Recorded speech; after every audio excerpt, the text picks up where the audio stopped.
All right, so here we are. Yeah, you can go off camera now. And I'm gonna do introduction. Sorry, that came out of nowhere.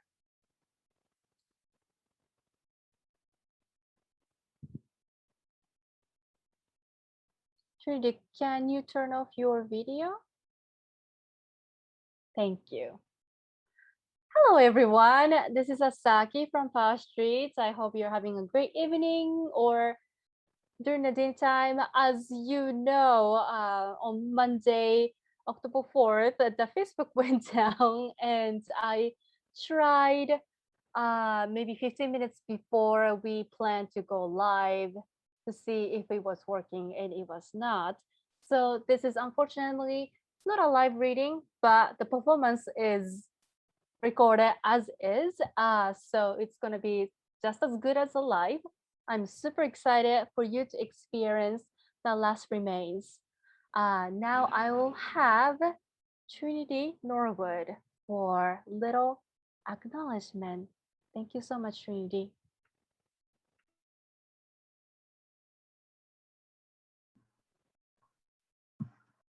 The land upon which we gather digitally is part of the traditional territory of the Lenai Lenape, called Lenape-Hoking. The Lenape people lived in harmony with one another upon this territory for thousands of years. During the colonial era and early federal period, many were removed west and north, but some also remain among the continuing historical tribal communities of the region. The Nanticoke Lenai Lenape Tribal Nation, the Ramapo Lenape Nation, the Powhatan Lenape Nation, the Nanticoke of Millsboro, Delaware, and the Lenape of Cheswold, Delaware. We acknowledge the Lenai Lenape as the original people of this land and their continuing relationship with their territory. In our acknowledgement of the continued presence of the Lenape people in their homeland, we affirm the aspiration of the great Lenape chief Tenement that there be harmony between the indigenous people of this land and the descendants of the immigrants to this land, as long as the rivers and creeks flow, the sun, the moon, and stars shine. Wanishi, thank you.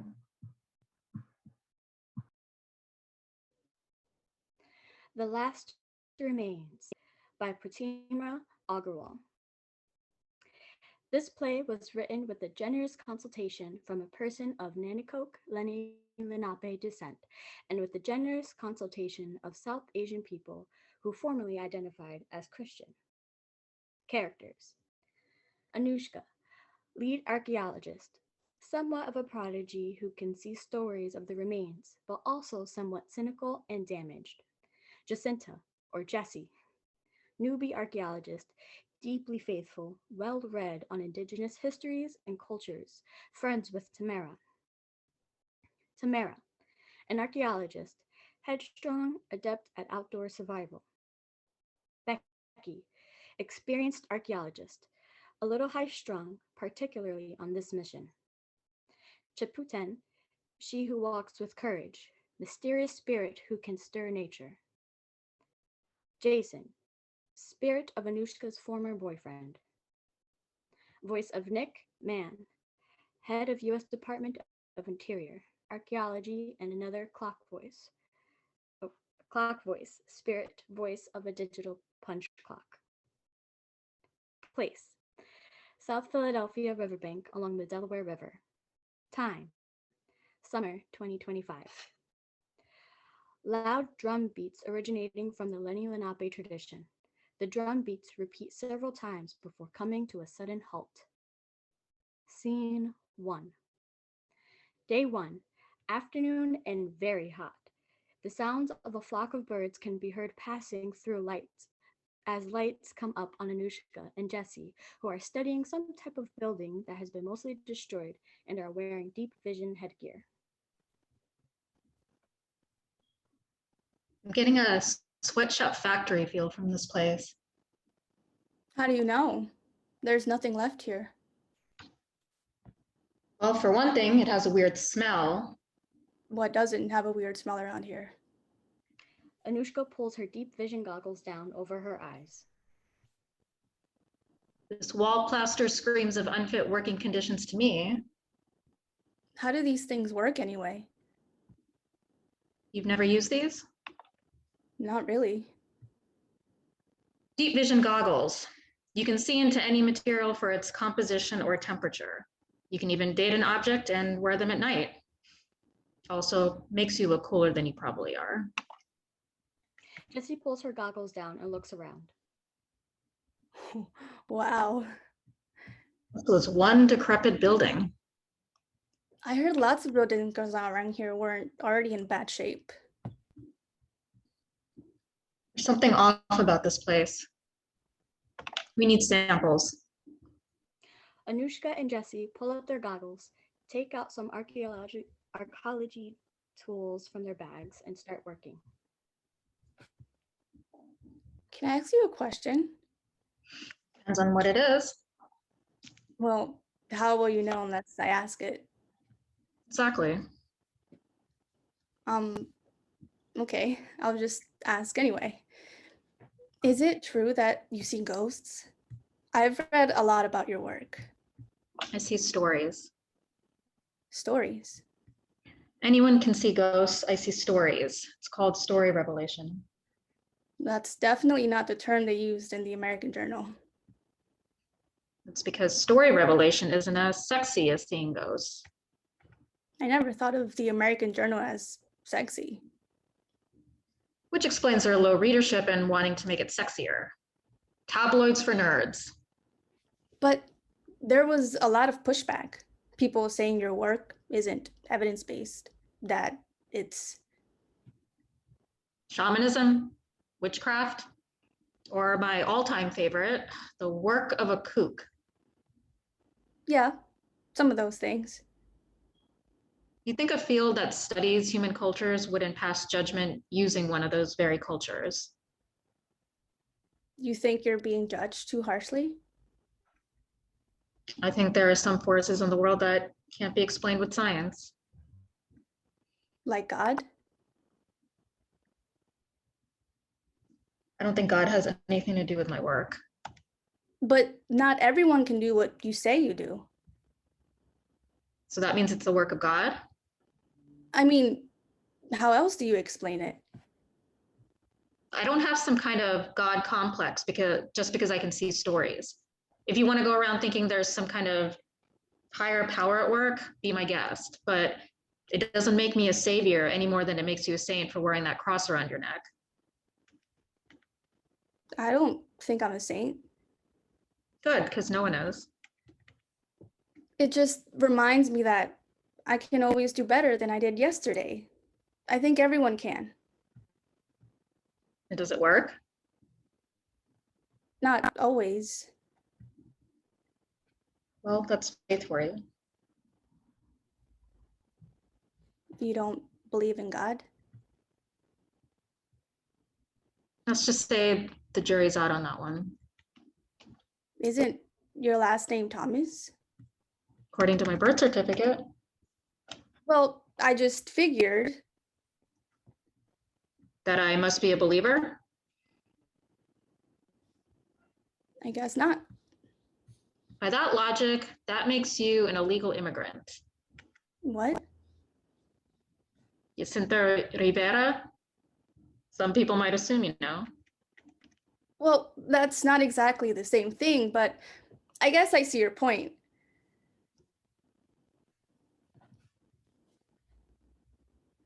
So, what do you think caused all of this then? What do I think caused the earthquake and tsunami? Yes. Are you actually a scientist? Yes, but you just said not everything can be explained with science.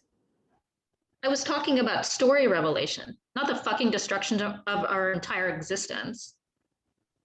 People did this. The sound of an animal in pain. Do you hear that? Oh, that's not you. It sounds like an animal. Jessie spots a large pile of rubble in a corner and starts removing the rubble. It's over here, under this pile. Anushka goes to the pile. This thing could kill us both right now. It's probably injured. If I'm mauled to death, I'm gonna haunt you afterwards. Anushka and Jessie stand back to reveal a baby elephant. This has to be from the zoo. It's just a baby. We have to get out of here. It can't breathe. We're getting out of here right now. We have to save her. Am I talking to myself here? I'm not leaving. Baby or not, it is still an elephant. It's injured. Look, we are archaeologists, not vets. I'm not leaving her here to die. Listen to me. We are not here to save animals. Aren't we here to study what's left? Yes, humans, not animals. How can you just leave her here? If we tried to save every animal left over, we'd have to start our own zoo. Is that something you're ready to do? The elephant lets out another painful cry. We're losing her. I'm getting my bag. We're almost a mile away from camp. It'll be dead before you get back. Do something then. Anushka starts giving the elephant chest compressions and then checks for breathing. She does this 3 or 4 times. It's not working. Just try it again. Anushka does chest compressions 1 more time. The elephant spits out a slew of water and mush that lands on Anushka's clothes. Oh God. That smells nasty. Thanks. Look, it's starting to move. I need something to wrap the leg. Well, clearly my clothes aren't going to help. Jessie removes her top tank and wraps the injured leg. As she does this and soothes the elephant, Anushka gets up. Anushka moves away from them, looks down at her wet clothes, and becomes visibly agitated. She goes for her backpack and pulls out a joint when a slight rumble is heard. Pieces from the ceiling begin to fall. What's happening? I think someone's trying to kick us out. Or it's an earthquake. It's not an earthquake. We've got to get her out of here. Okay, we need to drop the Mother Teresa act now. We can't just leave her here. You want me to carry a 200-pound elephant out of this building? Yes. Does it look like I've been to the gym lately? More pieces from the ceiling start to fall and land closer to them. We don't have time. Grab an end and pull. They each grab an end and start to drag it out. Pull harder. I'm about to leave you and this thing to fend for yourselves. Just a little bit more. They're finally out of the building. The ceiling stops shaking, but has left piles of debris. Anushka is out of breath. Oh, thank God. I think she's okay. I'm fine, by the way, thanks. That had to have been an earthquake. Wasn't an earthquake. But how do you know that? Clearly they skipped over natural disasters at your fancy archaeology school. No cracks in the floor. An earthquake would have tore up the whole fucking building. What? Is it the cursing? It's fine. The original earthquake was powerful, but this was not an earthquake. So, do you think it was? Yes, a ghost. Do you think it wanted us to leave? Or get us to stay. Tamara runs in. There you are. What happened? We've been looking all over for you. We had our hands full. Did you all feel an earthquake? An earthquake? No. Scene 2. An empty, timeless space. Man and she who walks with courage enter from opposite sides. They slowly walk towards each other over the sounds of indigenous drum rhythms from the Lenape tradition. The rhythms should evoke an increasing sense of danger. They meet in the middle, facing each other. Then, silence. After a few seconds, we hear traditional waltz music. Man and she who walks with courage come together to begin the waltz. They dance the waltz. Both man and she who walks with courage appear to enjoy it. They dance for several seconds as sound and light fade to black. Scene 3. Day 1, later that evening at the team's campgrounds. Heat and humidity stifle the air. Jessie is reading a book. Becky is impatiently walking about with a meal pack and swatting mosquitoes. Anushka is periodically throwing pebbles into the river while deep in thought. Tamara enters with firewood and matches. Is it almost ready? I just got here. Tamara starts piling the wood. What are you reading? A history on Lenape culture. Ow, dang these mosquitoes. Anything interesting? So much. Can we move it along here? My stomach is about to eat itself. You know there's snacks in the tent. Oh, I'm saving those for afternoon excursions. Why not just eat them now if you're hungry? Who knows how long they'll last before we get restocked, if at all. What's on today's menu? Freeze-dried vegetables and freeze-dried chicken. Chicken? Yeah, It's just that I'm vegan. you're vegan. Yeah. Okay, not to state the obvious here. You know what? To state the obvious, we are surviving out in the middle of a completely destroyed city or state or whatever the hell you want to call it now, and you're concerned about eating chicken. I can just have vegetables. How are you going to live on that for weeks? I do it all the time. Do you live out in the elements all the time? No, I just don't think I have to eat chicken. Does anybody else see the insanity in this? What's wrong if she just wants the vegetables? Hey, I'm just looking out for everyone's physical well-being here. If you want the vegetables, have at it. Great. I'm glad we got that settled. There's enough for 5 people in this thing, and I guess we'll just waste it. I'll eat some of it. Anushka, you'll have chicken, right? Or maybe not. Anushka! Anushka finally turns around and walks over to the other 3. Are you going to join us for dinner? Is that why I was called over here? Well, I'm not going to eat all that chicken by myself. Fuck this hellhole! I'm sorry, did I miss something? Now that you ask, can you please tell me what the hell we're doing out here? Last time I checked, we were here to do a job. Oh, does that job include living on airdropped food every 2 weeks or being mauled by mosquitoes? Because that's not what I signed up for. Nick never told you where we were going to be working. He told me, but But what? can we talk about this in private? No, we can talk about it right here.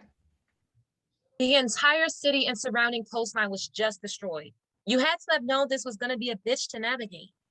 I've worked on plenty of digs that were a bitch. Thank you very much. So what's the problem? The problem is I was told we were collecting artifacts, not being on the next season of Survivor. Philadelphia is more than artifacts. There were real people who lived here. Can I please get some fucking privacy? Can you tell me how the hell I'm supposed to concentrate on finding artifacts when I spend half the day wondering if I'll make it to nightfall? You want to leave the mission? I can radio Nick right now. What I want to know is that we're not gonna go extinct before all the animals out there. You can't handle this. Hey, I can handle tough situations. What I cannot handle is being lied to so that I can be used as some kind of disposable guinea pig for research that doesn't even go anywhere. You were never lied to. Nick said we would have everything we need out here. What exactly don't you have except maybe your castle on the hill? I do not live in a castle. What don't you have then? I don't know, maybe a sense of security? Security. What if I get lost and I'm miles away from camp? There are drones monitoring our every move. What if I fall into the river and start drowning? There's a reason you're not working alone. Wow, that's comforting. Excuse me, do you have a problem working with me? Tamara has the best survival skills of anyone out here. No offense, but I kind of have more field experience than you do. Well, some good that's doing. Hey, I don't have to Just listen because to you this. have so much I experience, don't I want don't really care. Like, Hey, cut it out. We are not doing this. I am not going to have this team implode on me. If anyone has a problem with this mission, you can leave right now. But I am not having this conversation again because we are here to do a job. So what's it going to be? Becky gives a resigned shrug. Anushka looks to the others before taking a seat around the campfire. Tamara and Jessie make their way around the campfire, while Becky reluctantly starts cooking the veggies and chicken. We think that building has something to do with the earthquake and tsunami. really? It shook, but it wasn't another earthquake. So what do you think it was? Anushka thinks it was some kind of spirit. a ghost. There's a story there. You can't be serious. About what? About there being ghosts or spirits there. I am actually. Okay. And what's so funny about that? I don't know. I guess I just thought we were scientists or something. We are scientists. I think it's true. What, that there are spooky ghosts and goblins lurking among us? I don't think it's like that exactly. There is something not right about that building. Find any clues? Not yet. The Department of Interior already concluded that it was a naturally occurring earthquake and tsunami. There's nothing else to figure out. Well, actually, I read that there were reports of people who heard an explosion a few hours before the earthquake. Well, as a scientist, I think we should stick with the evidence. The sound of an explosion sounds like evidence to me. Then what does the whole haunted house theory have to do with it? Are you scared of ghosts or something? No, I just don't believe in them. There's evidence there. Then let's see it. We're heading back there tomorrow. And Becky and I? Spread out. Find and save as many artifacts as possible. Interior wants to save everything we can before any hooligans get their hands on what's left. But don't go as far as the Navy Yard. There's another team there, and I heard they're pretty territorial about their site. They should have sent us here sooner. Rescue teams probably destroyed half of everything in the last 2 months. And now we're stuck with what? The barren southern terminal of the city? We couldn't get in any sooner. Nick had to respect the wishes of the remaining residents. The remaining residents? You mean the maybe 100 people who actually survived the earthquake and tsunami? It is their city. Great. Well, good luck finding anything in one piece. Are we meeting up with the other dig teams at any point? In a couple of weeks. How many other archaeologists are there? Not as many as there should be. But we're not the only ones excavating, right?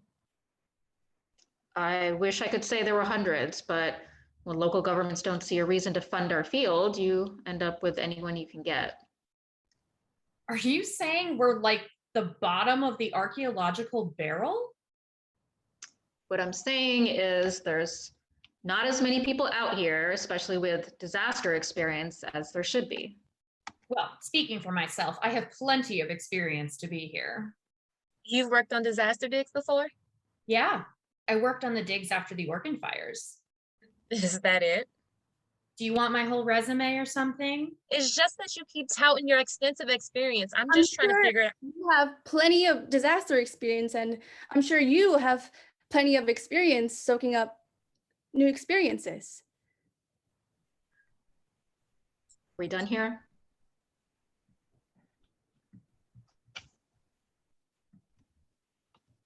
Well, I'm off to bed. Me too. Becky and Jessie disappear into their tents. You coming? Yeah, in a few minutes. Hey,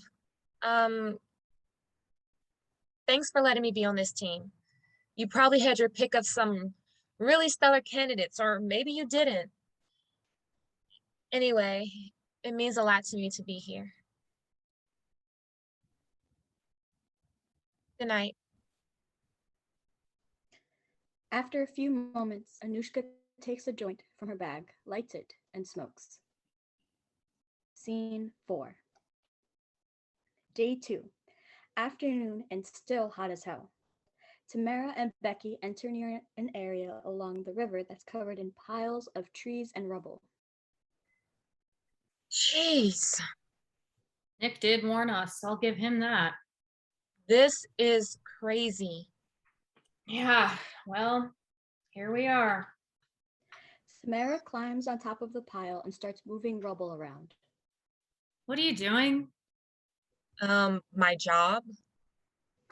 Tamara continues to balance on the pile while examining it. Becky takes out a bag of snacks from her backpack. You mind helping me take a look here? We just walked for 30 minutes, so I'd like to take a break.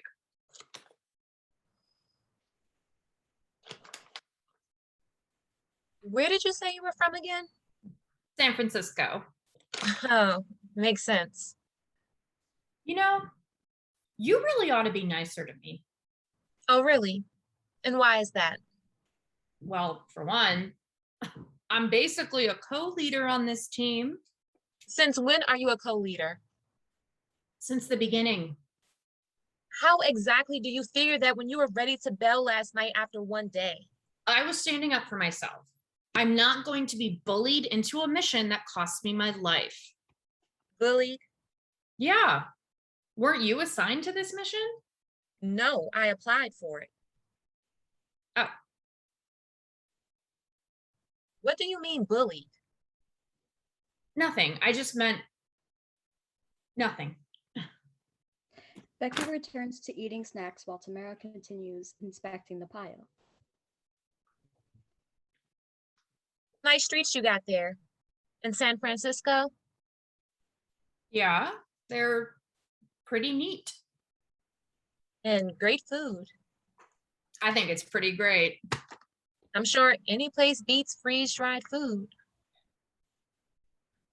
Are you from around here or? Born and raised in Philly. Oh. Was your family out here? My parents were. Did they make it? My mom did. My dad. Sorry to hear that. Hey, do you want some of these? Sure. Becky tosses her a bag of snacks. They both snack in awkward silence for a few moments.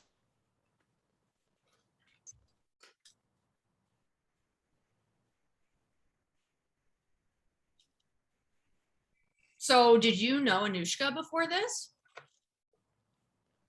I met her once. Also read about her work. She's got quite the reputation, doesn't she? What do you mean?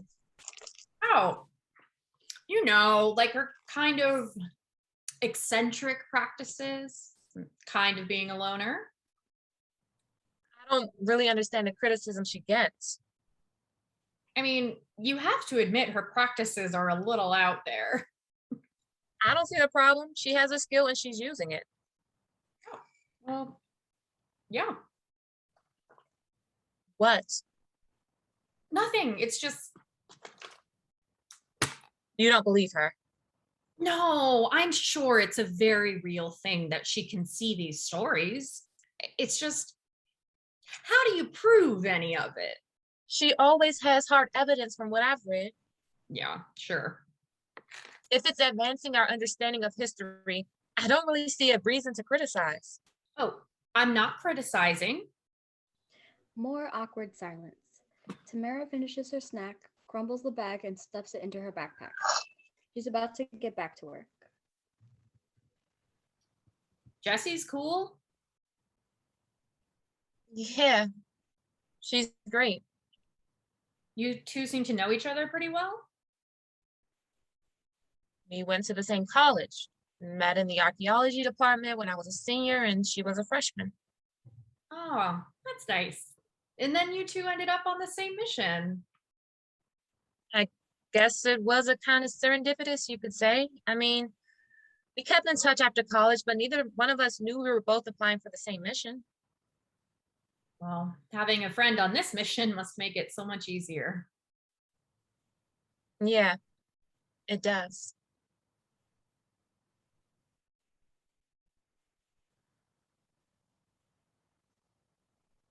She's really. Oh, shit. What? There's a tree out there. Yeah, so. There's a fucking tree that's standing. What? Where? Right past that big rock on the left, in the middle of the river. Becky takes out some binoculars to get a better look. Wow. Right? How did that survive? I don't know. There has to be a logical reason. I think we should check it out. You can't be serious. Well, why not? Because it's just a tree. It's literally the only tree standing in a 50-mile radius. Again, there has to be a logical explanation. Nothing wrong with getting a closer look. Are you from Philly? Yeah. So shouldn't you already know about it? It's the only one out in the middle of the river. I have never heard about this particular tree. Okay, so you want to hike all the way down there for a tree? Yeah, I think we should even set up camp closer to it. It's like 2 miles away from camp, and it's in the middle of the river. How are you not more curious about this?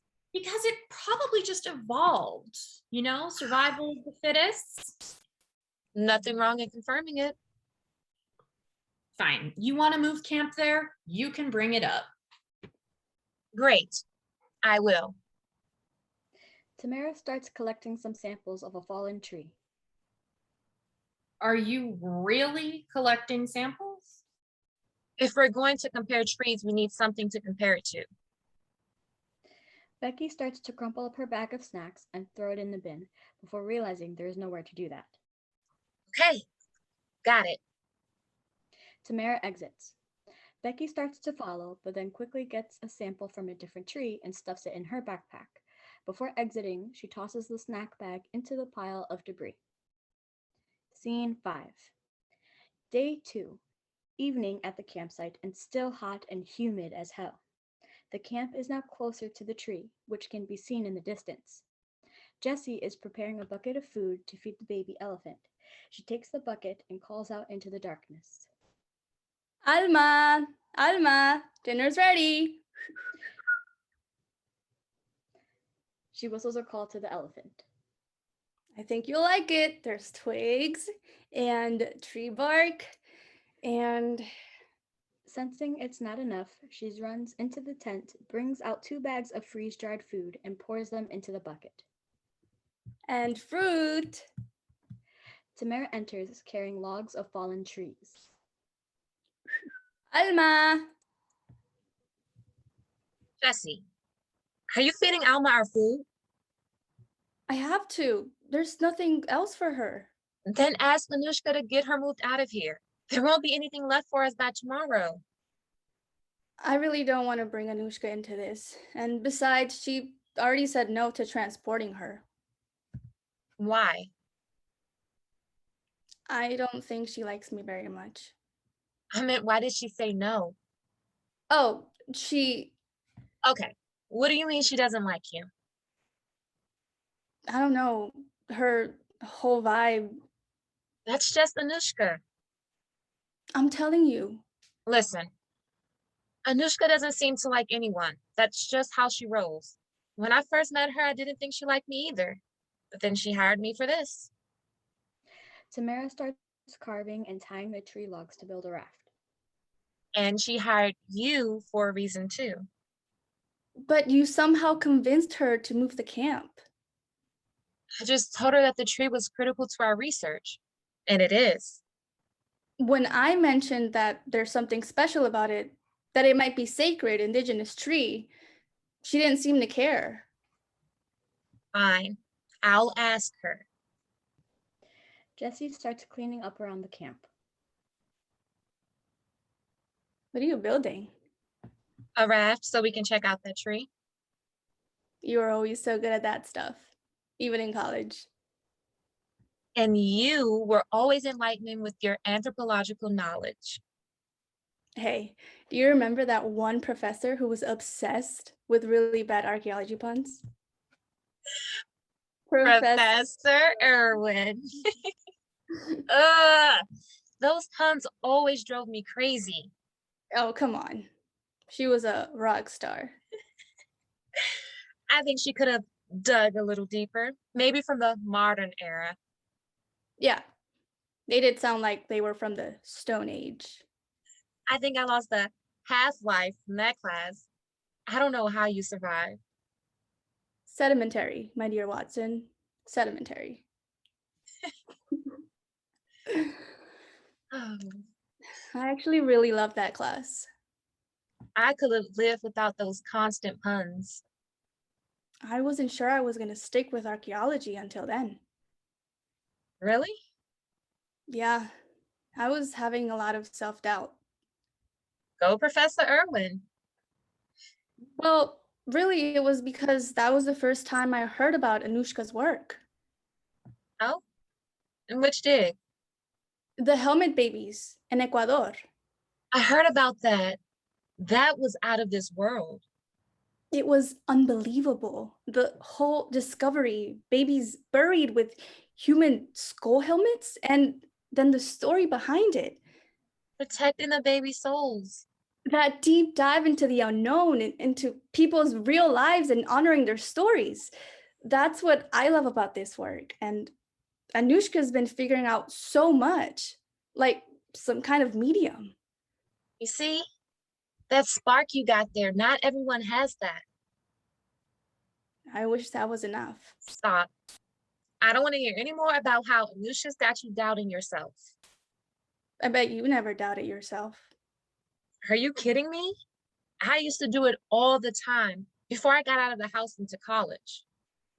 College was that affirming? Not exactly, but I wasn't around my dad's negativity about it all the time. I'm sure he was proud of you. Fine. I'm fine. Are you sure you don't want to talk about it? There's nothing to talk about. My dad and I weren't close. God has a plan. I truly believe that. I don't even know anymore. It's true.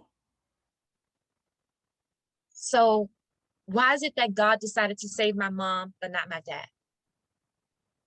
I don't know. But I trust in God's reasons. Tamara goes back to the building.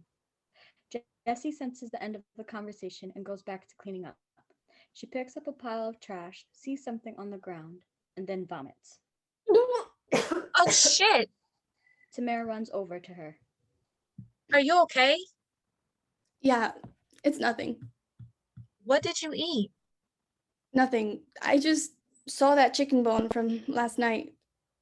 Tamara picks it up. I get a little queasy around remains. Jessie looks at the chicken bone and vomits again while Tamara holds her hair. Oh, Jessie. Please don't say anything to Anushka. What if you start digging up remains around her? I don't know. Come on.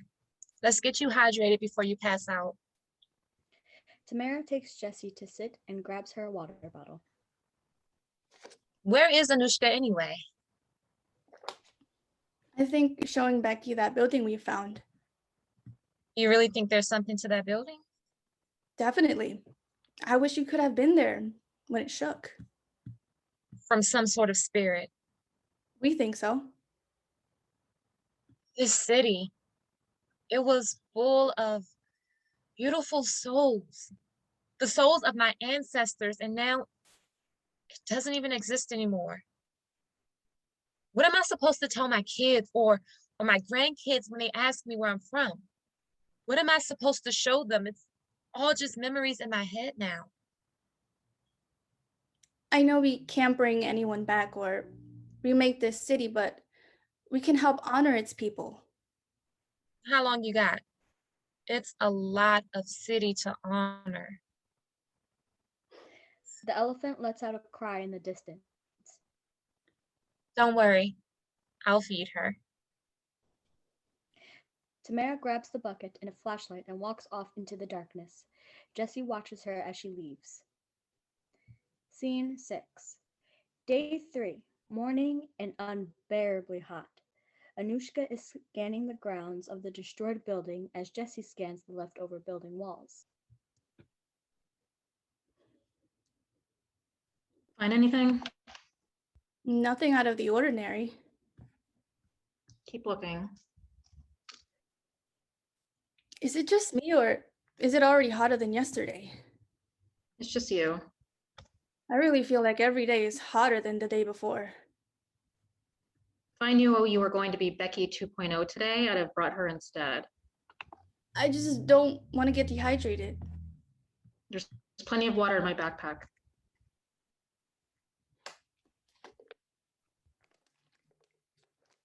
So you've probably been on tons of digs before this one. If by tons you mean more than I can remember, then yes. Is it different than the others? Every dig is different from the others. But how often have you been on a dig right after a major disaster? If you're asking me if this one is special in some way, you're asking the wrong person. You don't see this as a unique situation? Don't let it go to your head.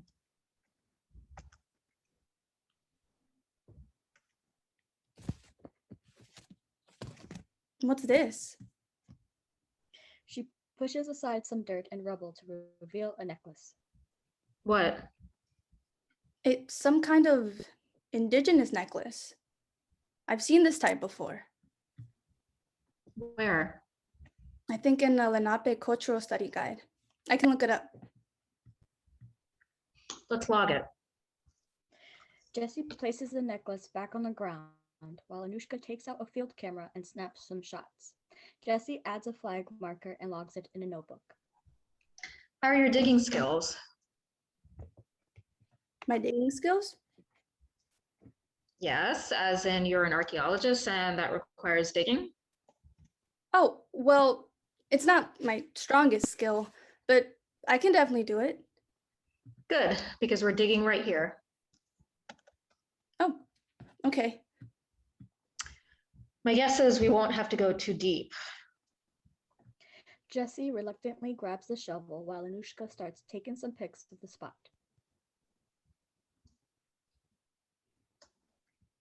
Go ahead, I've got the before. Jessie starts shoveling and Anushka starts removing some rubble by hand. Jessie shovels a little too slowly. Something wrong? No. Either you're trying to delay finding something or you're practicing your slow motion skills. I want to make sure we are keeping everything intact. Anushka pushes a large batch of rubble aside in one fell swoop. Hey, I was trying to be careful. No, you weren't. Time to dig. Jessie starts digging, very slowly at first. Sensing Anushka's annoyance, she digs a little faster. Wait, stop. Anushka pushes some dirt aside and Jessie holds up a piece of paper. Wait, use gloves. And let me get a picture. What's this funky logo on it? Jessie takes out gloves and a brush while Anushka snaps pictures. Got it. Go ahead. Jessie starts brushing dirt away and then picks up the letter. And it says? It's hard to make out. I might need a stronger brush, but this logo, it's like 4 rings or something. But when I brush over it, it disappears. Anushka takes out her deep vision goggles. Let me see. It's encrypted somehow. It's some sort of defense mechanism to avoid detection.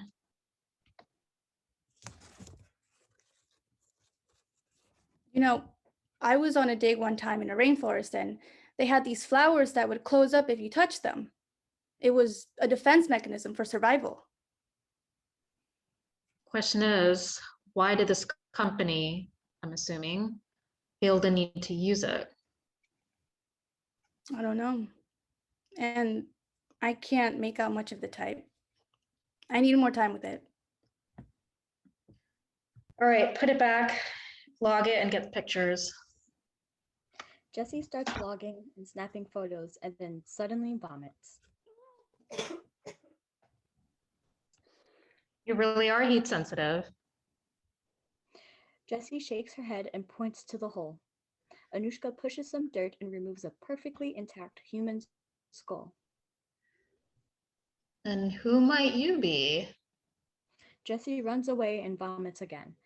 Anushka puts the skull down and goes to her backpack. Take 2 of those. It's like a doctor who can't stand blood. An archaeologist who can't stand remains. I've had a weak stomach since I was a kid. I can still do this. We work in pairs for a reason. You analyze the letter and necklace, I'll look at the skull.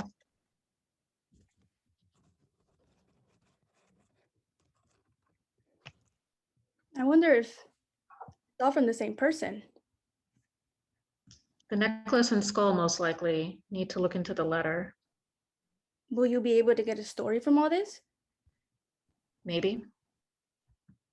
If this has anything to do with the explosion, this could change everything. This could literally be nothing. Yeah, I mean, but it's not nothing. This was a person after all. Nothing in terms of having anything to do with the explosion. No. Anushka pulls down her deep vision goggles. It's definitely female and definitely someone recently deceased. That dig you did in Ecuador, the one with the skull helmets, that must have been something. It's just another dig.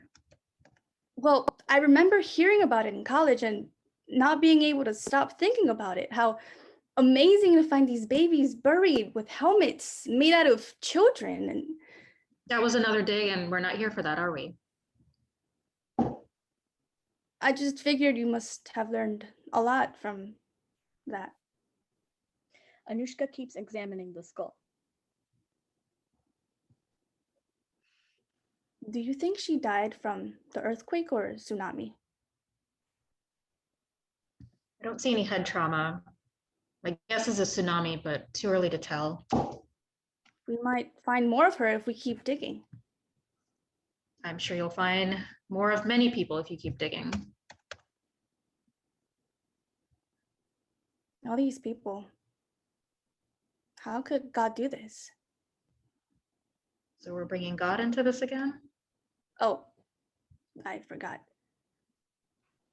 Anushka puts the skull back where they found it and starts taking pictures and logging. You're from Texas? El Paso. Right, I remember now. It's a great city. You should come down some. Been there, on a dig. Couldn't go one day without being told my work was sacrilege. Your city thinks this work is sacrilege and that I'm a sinner, that we're sinners.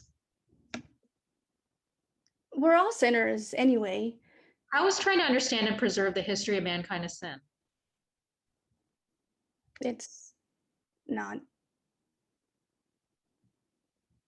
Then explain to me what God has to do with any of this. I just think that there are some things that people can't control. So it was God who caused this shit show. It's possible. It has nothing to do with God. And if that's your theory of the world, then maybe you should need to look for different work. Anushka starts packing her belongings. I think we're done for the day. Jessie starts packing. I'll just head back. I'll send you the pics. Do you need... I've got it. Jessie finishes packing and leaves. Anushka stops packing and sits in an agitated state for a moment. Then she goes for her backpack, pulls out a joint, and smokes. She brings herself to examine the skull again before finally packing up all her belongings. Scene 7. Day 3. Later that evening, back at the campsite, Jessie is scanning photos in her phone of the letter for clues, but unable to focus. Tamara enters and drops her bag down. I'm fucking real. Hey, what happened? I'll tell you what happened. You know what Miss Bougie Becky just said to me? That I'm being too sensitive about handling the artifacts. I'm too sensitive? She comes into my city from right surrounding San Francisco and throws around the last remains of my people and tells me I'm being too sensitive? Like, bitch, how about you not fling them around like a piece of trash? Is that too much to ask for? How about you show some motherfucking respect to the Delaware that's basically a burial ground for half the city right now? You want to talk about sensitive? I'm going to be sensitive as fuck. They were people for crying out loud, and they were helpless. My dad. We had a fight the last time I was here. I said some things I should have just let go. And then I stormed out and said I was never coming back. The last thing I said to my dad was that I was never coming back. How could I say that to him? He always did the best he could for us, the best he could do as a grocery store manager up in Albany. Every Sunday, he'd bring home leftover fruit, apples, peaches, whatever. Last March, he brought home so much fruit, my mom had to make batches of pies and give them out to the neighbors. And I stood there, red in the face, and said I was never coming back. He never understood me or my work, but he didn't deserve that. And he didn't deserve to die like that. You couldn't have known. No, but I didn't have to leave things like that. You can't feel guilty over this. I thought if I came here on this mission, I could, I don't know. I'm glad you're here. Jessie hugs her. They embrace for a few moments, release, and then Jessie kisses her. Tamara is kissing her back, but then breaks away. I'm sorry I can't do this. What's wrong? It's just, it doesn't feel right. Why? Because it's us? No, I can't do this right now. It feels like I'm being disrespectful or moving on or something. We were just being in the moment. But I can't stand here among these remains and just go on like nothing happened. We're not just going on. We both ended up on this mission for a reason, and I need you. Jessie, please. I've spent a lot of time hiding my feelings from people. I've hurt them, all because I was too scared of what my family or my church would think. I don't want to do that anymore. And right now, without you, I don't even know what I'm doing here. You're here for the same reason as the rest of us.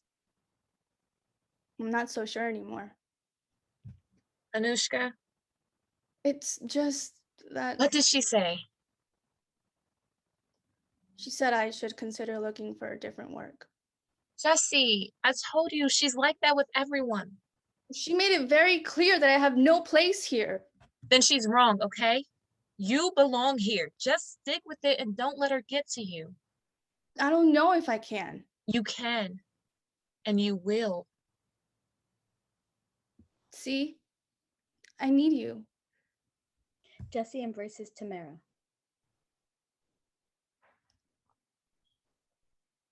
Thanks for listening. I just couldn't take it anymore. What are you going to do about Becky? I'm going to do what I need to do. Tamara goes into a tent and brings out some supplies that she stuffs in her backpack. Where are you going? To find my dad. I have to go back to my house. If there's any chance he's still there, I have to find him and give him a proper burial. You're just going to abandon the mission? I'm trying to save my dad from the mission and from people like Becky. But it could take you days to get there by foot. Don't worry. I have enough supplies. Tamara, there are drones everywhere. I'll figure it out. What about Anushka? I'll explain when I get back, but you have to promise me you will not say anything to her or Becky about this. You have to tell Anushka. She might even understand. About this? I don't think so. But your father's story, she might... She won't understand. Look, I know you see her as a mentor, but sometimes I wonder how much of this is just about the thrill and figuring out the mysteries of the find for her. What am I supposed to say if they ask about you? Just tell them the last time you saw me was yesterday, and you have no idea where I went. Tamara... Promise me. Tamara grabs her bag and gives Jessie a hug. I'll be back. Tamara exits. After a moment, Jessie looks at her phone and decides to examine the letter again. Scene 8. An empty, timeless space. We hear traditional waltz music and man and she who walks with courage are in the midst of the dance. They seem to be enjoying it. After a few moments, man stands behind she who walks with courage for the next waltz movement. She expects him to lead her into the next movement, but instead, man reaches to remove a piece of she who walks with courage's regalia, perhaps the belt from her ribbon dress, in a slow, methodical move, as if part of the dance. He drops it to the ground. She who walks with courage is unsure of what has just happened, but tries to continue with the waltz. Man grabs her waist and they continue the dance. They dance for a few seconds as sound and light fade to black. Scene 9. Day 3. Night at the camp. Anushka is passed out in front of her camera when Becky enters. Becky peeks at the camera and fakes a cough to wake her up.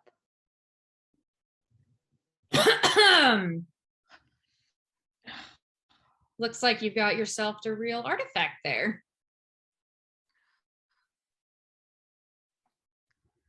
What time is it? The wrong time to be stoned. Helps me relax. Hey, I get it. Being alone so much can take its toll on you sometimes. What are you talking about? Nothing. I mean, I'm just saying I know what it's like to be alone. I seriously doubt that. Okay, I'm just trying to be understanding. That's all. Why are you back by yourself? Didn't have a partner to come back with. Where's Tamara? I don't know. I thought she was taking a break and she never came back. I'm sure she just fell into a find and got distracted. Yeah, well, would have been nice to let me know. Were you two having a spat? Nothing that would warrant her disappearing on me. Anushka starts looking at the skull picture. Well, whatever happened, you need to get over it. This is not the time to take things personally. She accuses me of disrespecting her city, and I'm not supposed to take it personally? What did you say to her? I didn't say anything. And I find it incredibly offensive that you would suggest I did. I'm simply asking what happened. Like I said, nothing happened. So you're saying Tamara blew a fuse for absolutely no reason? Yeah. Tamara's headstrong, but she's not irrational. Are you really taking her side? I'm not taking sides. I just want to know what happened. All I did was put some artifacts into a box and she flipped on me. And what did she say? She said I was disrespecting her people. How exactly? You know what? Why don't you go ask her? Because I'm really tired of the accusations. It's not really my place to share this, but she did lose her father. I know, she told me. So, given her situation, I think you should let it go. You're the one who's always saying that we should keep our personal lives out of our work. How can you hire someone so close to it? Because she's uniquely fit for this mission. Just because she's from here? That and her survival skills. And what about my skills? What about my reputation? What about your skills and reputation? You know what I mean. You really want to get into this? That was a long time ago, and I have made a lot of changes. That's what I had hoped for when I agreed to hire you. I didn't even want to be on this mission. If it wasn't for Nick basically bullying me into this, I'd be safely sitting in my San Francisco office right now. You already know you're free to go if you want. But one of the reasons I agreed to have you on this team was your experience. I thought maybe you'd be able to provide some leadership so it wasn't all me. I can do that, but I need to know I'm not going to be attacked at every turn. Or maybe I just need to talk to Nick myself.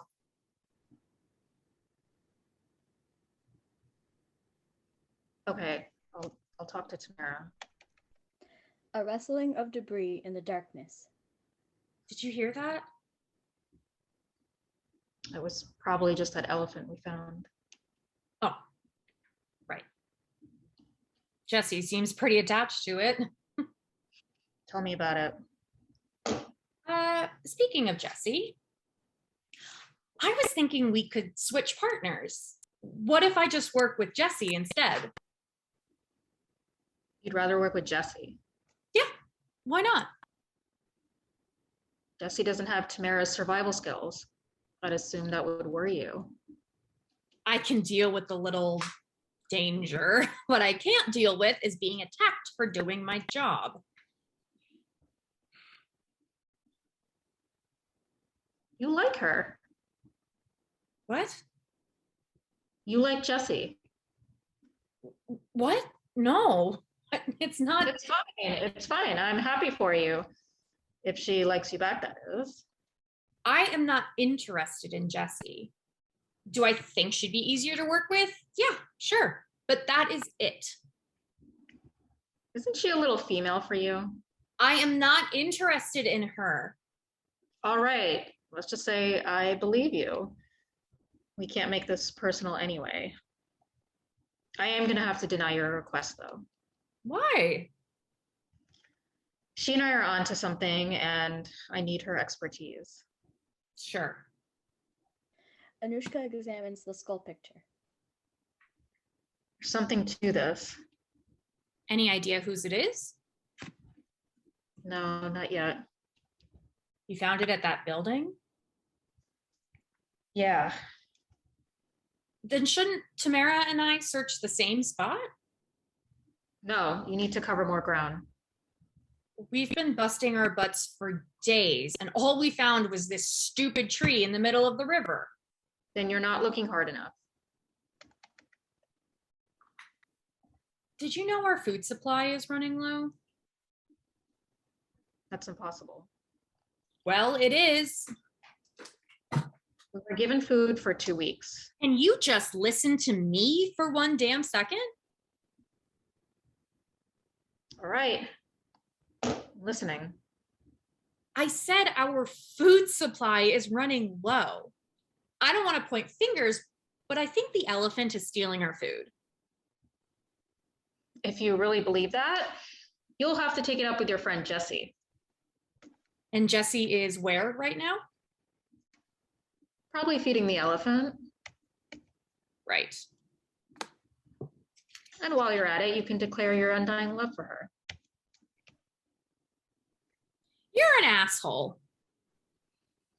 I'm calling it into Nick. Anushka finds her radio. Well, Nick, I hope you're happy sitting in your air-conditioned office while we melt away out here. Get some rest. Becky disappears into a tent, and Anushka finds a signal on the radio. Nick, you there? This is Nick. Nick, it's Anushka. It looks like we need another food drop ASAP. And while you're at it, we found an elephant. A baby elephant. We need it lifted out of here. The signal gets muffled. Nick? Nick! She gives up, leaves the radio on the ground, and disappears into a tent. After a moment, Tamara emerges from the darkness. Scene 10. Day 4, morning at the camp. Anushka is leaning against a rock while examining an object. Jessie enters. What are you looking at? A digital punch clock. From the building? Yep. When did you get that?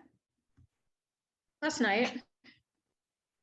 You went out by yourself in the middle of the night? Yep. I thought we were working together. I needed more clues, and you were out feeding the elephant, I assume. She needs me. She also seems to need our food stock.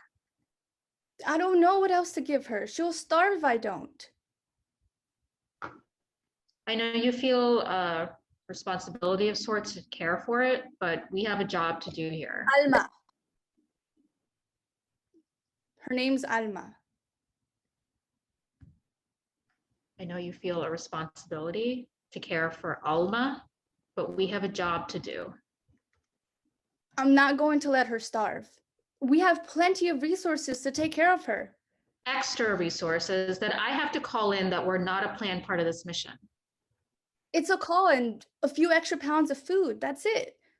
We're potentially saving an entire species from extinction. And if you're worried about it, why don't you just call Nick to get her out of here to safety? I've tried. I'm not getting a signal lately. She's the only sign of animal life on the ground. We have to get her out. Have you gone anywhere with a letter and necklace? I'm working on. You need to worry about that too. I can do that. Anushka goes back to examining the clock.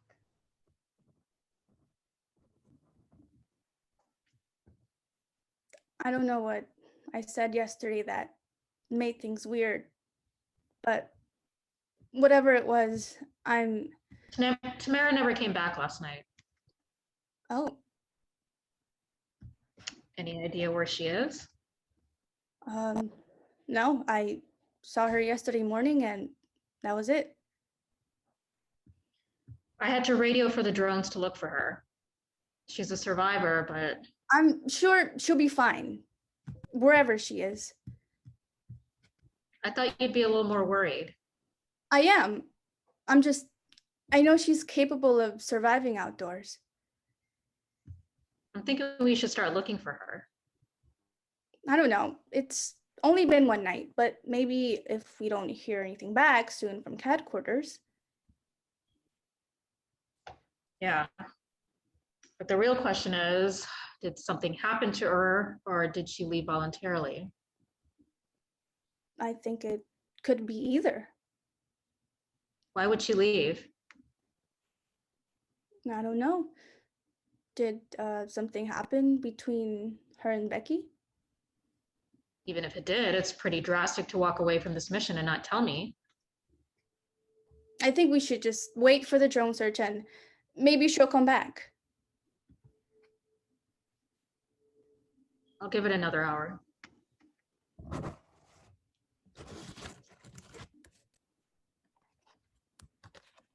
I've been looking at this letter.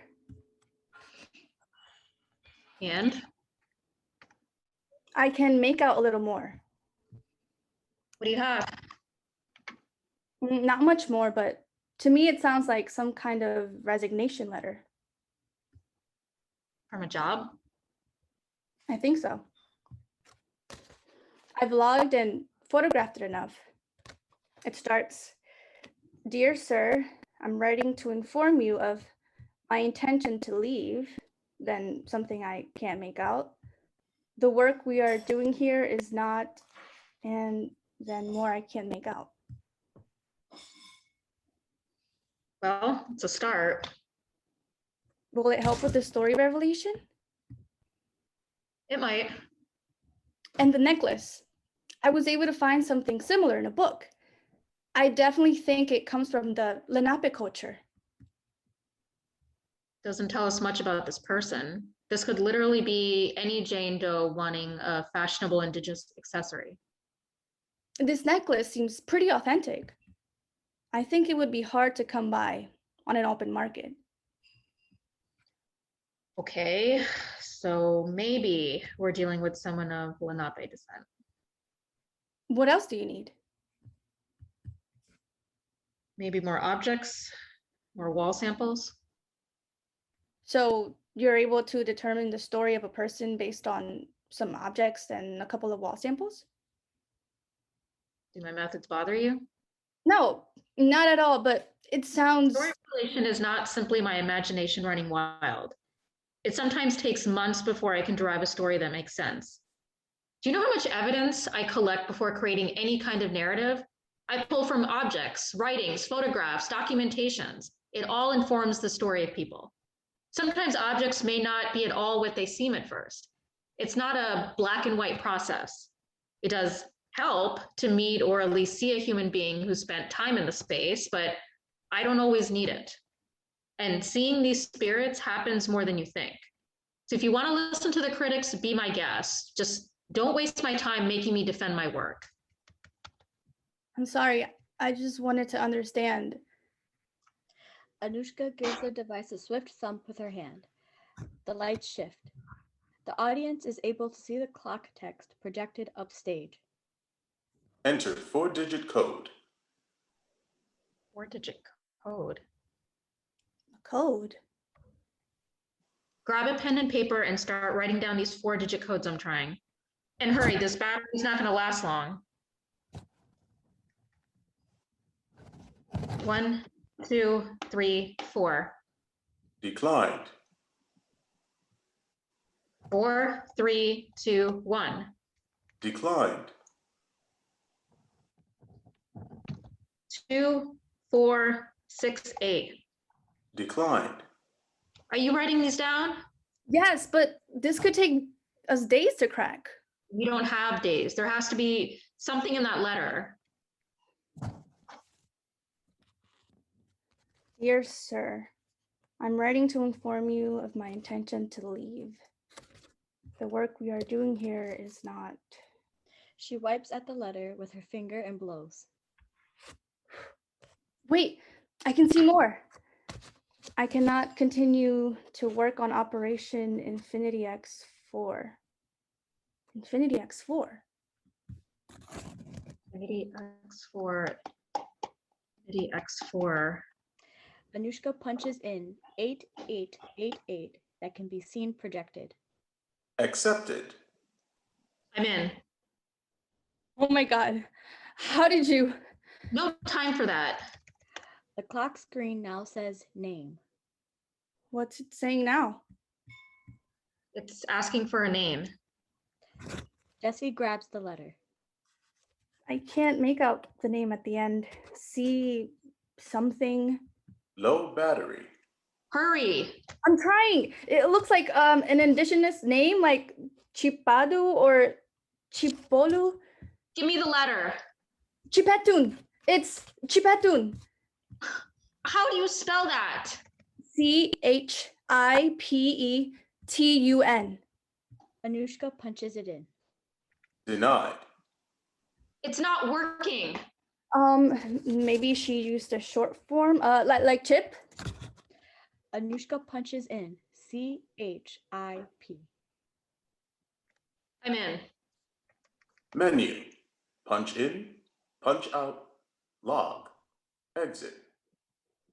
Anushka scrolls down to log and selects it. The clock screen displays a list of punches. 5/9/25, 8 a.m., 8 p.m. 5/8/25, 8 a.m., 8 p.m. 5/7/25, 8 a.m., 8 p.m. 5:6:25, 8 a.m., 8 p.m. 5:5:25, 8 a.m., 8 p.m. 5:4:25, 8 a.m., 8 p.m. 5:3:25, 8 a.m., 8 p.m. What does it say? Her login stop on May 9th, the day of the earthquake and tsunami. When is that letter dated? April 5th. Why would she stay on so long after submitting that letter? Maybe she changed her mind? Could be. Or maybe she was forced to stay on. Why did she refuse to work on this project in X4? I don't know. You said there was something off about that building. We have to figure it out. Let's ask our friend Chip. Powering down. Scene 11. Day 4. Later that night at the building. A moonlit sky above. Becky enters with her gear and a shovel. She sees the hole where Anushka and Jessie have been digging and moves some dirt around with her hand. She finally decides to start digging a few feet away from the hole. She digs and digs. After a few shovels, she uncovers some human remains and starts examining them when Jessie enters. Becky? Oh, geez, don't scare me like that. Sorry. Anusha asked me to find you. She's getting a little anxious about us separating with Tamara disappearing and all. Oh, yeah, I was just checking out this building you all mentioned. Just wanted to see what all the fuss is about. We're still working on it. Yeah, it all sounds incredible. So glad you're onto something. Were you digging here? I was just having a look around and thought I saw something, but it turned out to be nothing but rocks. Oh. So, Tamara, what exactly happened there? I don't know. I saw her yesterday morning and that was it. It's a little surprising she wouldn't say anything to you. You two seem pretty close. She didn't. Well, it's a shame. Going rogue on a dig can just ruin it for everyone. How do you know she went rogue? What if something happened to her? I don't know. Just seems like someone with her survival skills wouldn't just drown in a river or something. You don't sound too concerned. Oh, no. I am concerned, but Anushka said a drone spotted her a few miles from here this morning. So maybe she's okay. You're still worried about her? Well, yeah, she's my friend. Sure.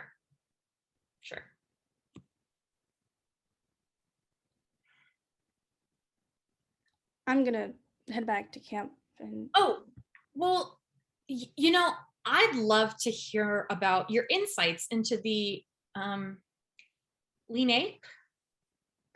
Lenape. Oh, yeah. Lenape. Sure. Oh, you mean right now? If you've got a moment. What do you want to know? I don't know.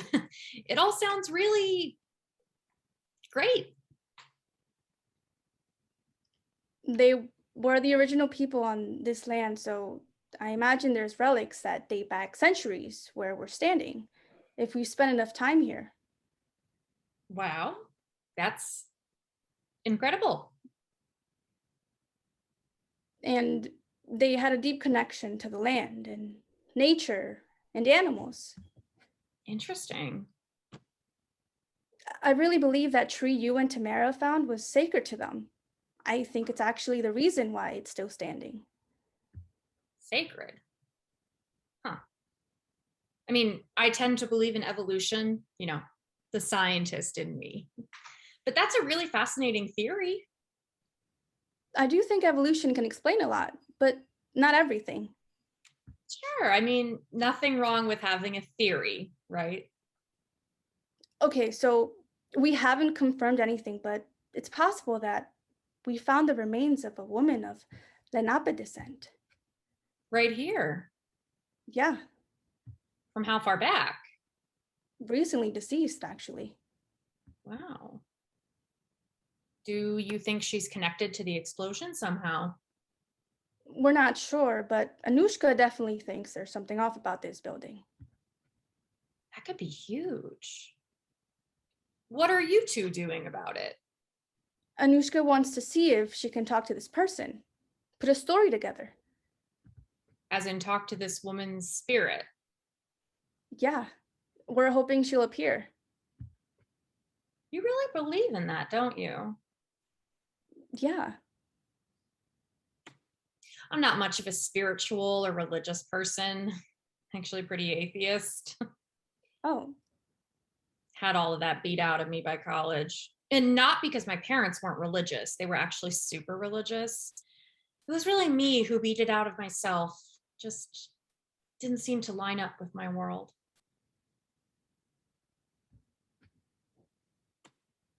I should probably get back. Oh, yeah. I'll see you there then. Yeah, I'm just gonna fill up this hole here. It's really just rocks and such. All right. Okay, see ya. Jessie turns to leave while Becky quietly puts the human remains into a bag. Jessie observes her for a moment before exiting and has to hold herself back from vomiting. Scene 12. An empty, timeless space. We hear traditional waltz music, and man and she who walks with courage are in the midst of the dance. Man seems to be enjoying it. She who walks with courage, a little less so.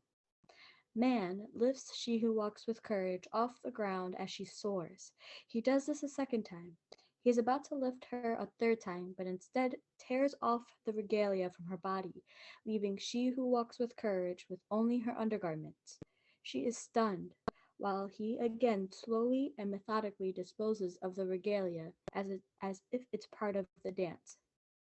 Then, a white, silky fabric floats down from the sky and lands on she who walks with courage.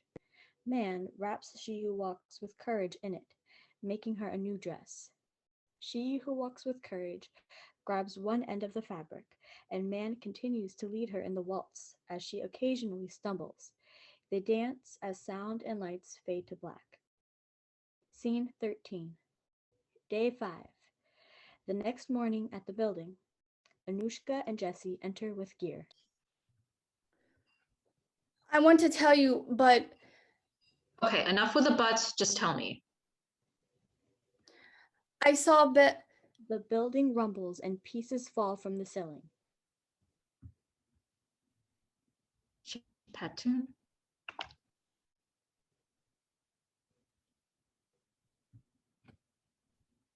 do we... Chìpëtun slowly emerges from what's left of a door in the building. She is strong and mystical. Oh my God, I can see her. Chìpëtun raises an arm towards the sky and a burst of wind assaults Anushka and Jessie. Please get it together. We just wanted to ask you some questions.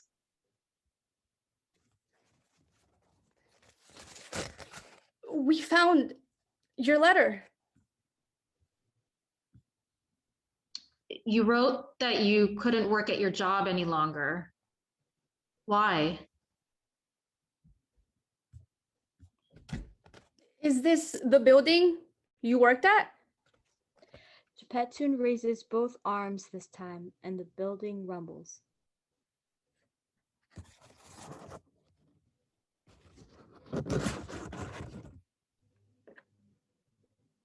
I think she's telling us something. We just want to find Chìpëtun motions again, and a fierce gust of wind blows through. Jessie carefully takes out a bag and removes Chìpëtun's necklace. We found this necklace. Your necklace. It doesn't need to be lost among the remains. Your story doesn't need to be lost among the remains. Ahe sinahaki. Kamiali hena woa. Longutui. What did she say? Mother Earth, give us peace. A mixture of moving lights and obscure figures flash across a remaining wall of the building, as if telling a story in fast forward. Only Anushka can see this. She worked here for almost a year. You see it? It was some kind of a mining company, but it was disguised as something else. She found out they were planning an operation underneath the river to extract. She tried to leave the company, wanted to expose them. They made her stay on by threatening her family. I knew she would talk. And then she couldn't take it anymore. She left the very same day of The explosion. that caused the earthquake, that caused the tsunami. Chìpëtun eases a little. Then she exits from the door she entered as Anushka and Jessie watch all this in awe. That was incredible. You have to tell Nick. She goes for her radio and tries to get a signal. And document her story. You can write it down. Okay. What? I don't really know where to start. You just heard it. I know, but I was hoping you could help me write it. All right, you're going to have to start jumping in head first into the deep end without me. I want to do her story justice. We're not looking for a Pulitzer here. We need the facts on paper and we move on. But she is more than that. She's like Mother Earth herself. Sounds like the beginning of a story to me. And she's the one who tried to stop this whole mess. You have what you need. Write it down. I don't know. I was just thinking out loud. Anushka pulls out a notebook and pen from her bag. Saw ship's Spirit at 9:15 a.m. She spoke to us. She worked at a mining company extracting from under the river. She threatened to go public. The mining operation exploded. The end. Anushka hands Jessie the notebook and focuses on getting a radio signal. Jessie stares at the words with dismay. Scene 14. Day 5. Evening at the camp. It's windy, almost as if a storm is brewing. Anushka is trying to reach someone over the radio while Jessie is writing in a notebook, occasionally Anushka. Nick, come in. Hello? Hello? Damn it. Still no signal? No. The drones have disappeared. It's wind. It's messing with everything. Nick probably pulled them. Shouldn't they send someone to check on us? Probably can't. Or won't. Not with this wind getting harsher. Maybe it's Chip. Maybe what's Chip? Maybe it's Chip who's doing this. I thought we had left on good terms with her. We left on good terms with her, but maybe she's not so thrilled with us. What did we do? We didn't bury her remains with the traditional rites. Okay, newsflash, we're archaeologists. We keep artifacts and study them. It doesn't matter. In Lenape tradition, their remains need to be left on their homeland and buried with the proper rites. Any disturbances of that is considered a desecration. Do you realize that no one is going to believe any story we've created to explain the explosion without her remains? We still have the letter. Okay, listen. I've been doing this a long time, longer than you at least. And if you show up to Interior with just a letter and a story, you will be laughed out of that building. I'm telling you, we can't take her remains with us. And we're not the only ones screwing things up. What do you mean? Becky. Becky? What does Becky have to do with this? I saw her digging up remains at the building the other night when you asked me to go look for her. She was digging up remains? Yes. She tried to cover it up and told me she was just curious about the building and had found some rocks. But I could tell they were remains. Are you sure? I'm positive. Did you see where she put them? In some bag. And this is what Chip's upset about. I don't think it's simply about the unearthing of the remains. It's the way she's doing it and her reasons. I'm not okay with her sneaking off to do this, but she is on the same mission as us. So why is she hiding it? I don't know. Maybe she was afraid of being fired for going rogue. And for that matter, maybe it was the same reason Tamara disappeared without telling anyone. I doubt it was the same reason. Tamara told you, didn't she? Yes, she told me, but You knew this entire time and said nothing. I promised her I wouldn't say. You lied to me. You put her life in danger. You put Becky's life in danger knowing she needs her. Yes, okay, I lied. I lied because Becky's the reason she left. If it weren't for Becky giving our work a bad name, Tamara would still be here. She couldn't stand Becky or this mission, this honoring her father's remains. And she was right. She was right about not telling you. She knew all you cared about was figuring out these mysteries and collecting some relics in the process. You really don't care about the people or their cultures or even their stories. This story revelation is just a means to an end for you. Did you know I applied for this mission thinking I had won the opportunity of a lifetime? I was going to work with the one person who was the reason I wanted to do all this in the first place. And yes, I needed a mentor to guide me who actually believed in more than just the big find. Someone who wanted to honor the history that had come before, no matter what else anyone thought. Someone who believed in more than just what everyone else sees. But now I know you're just broken and bitter and don't really believe in anything. Becky enters carrying a large meal bag in her arms. All right, time for dinner because I am starved. Ooh, what stink bomb went off in here? Jessie disappears angrily into a tent. I'm just gonna set this down right here. So what fun did I miss? Nothing. Okay.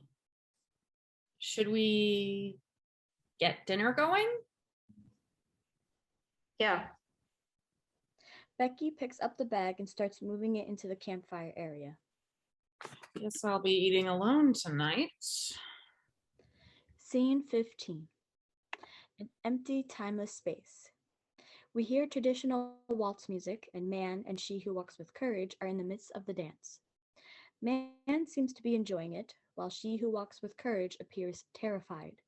She is still wrapped in the white fabric and occasionally stumbles. Suddenly, man lifts she who walks with courage off the ground to swing her in a waltz circle. As he repeats this a few times, the move becomes increasingly violent and erratic. He brings her down one last time, and she is on the ground kneeling while he stands over her to end the dance. As the music stops, lights fade to black. Scene 16. Day 5, in the middle of the night. There is an eerie calmness as Jessie and Becky are asleep in the tents. Suddenly, Anushka emerges from her tent with her deep vision goggles. She looks around for a moment, then starts searching for something. She finds Becky's backpack, opens it, and takes out a bag of human remains. She removes the remains and examines them. Then sounds of rustling or rubble from the darkness. Hello? Who's there? Who are you? Jason emerges from the darkness. Anushka can't see him at first. Stay back. Jason moves into a moonlit spot. Anushka removes her goggles.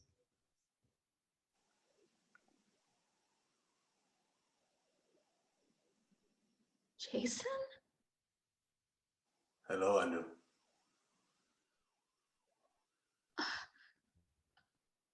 How?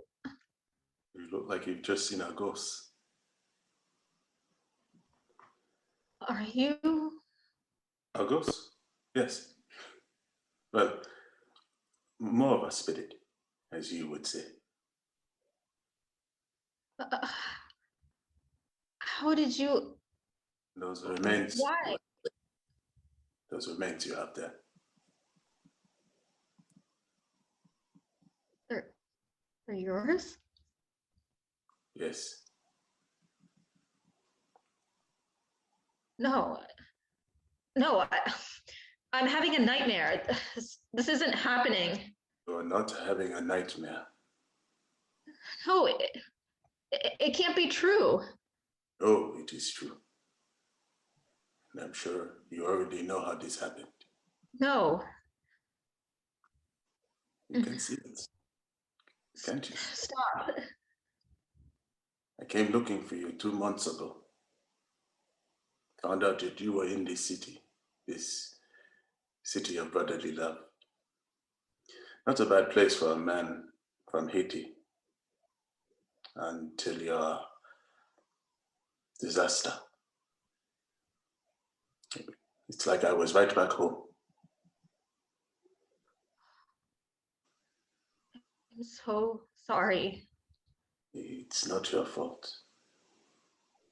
My hotel, this beloved divine Lorraine, it came down hard. And it all happened so fast, I didn't even make it to the tsunami.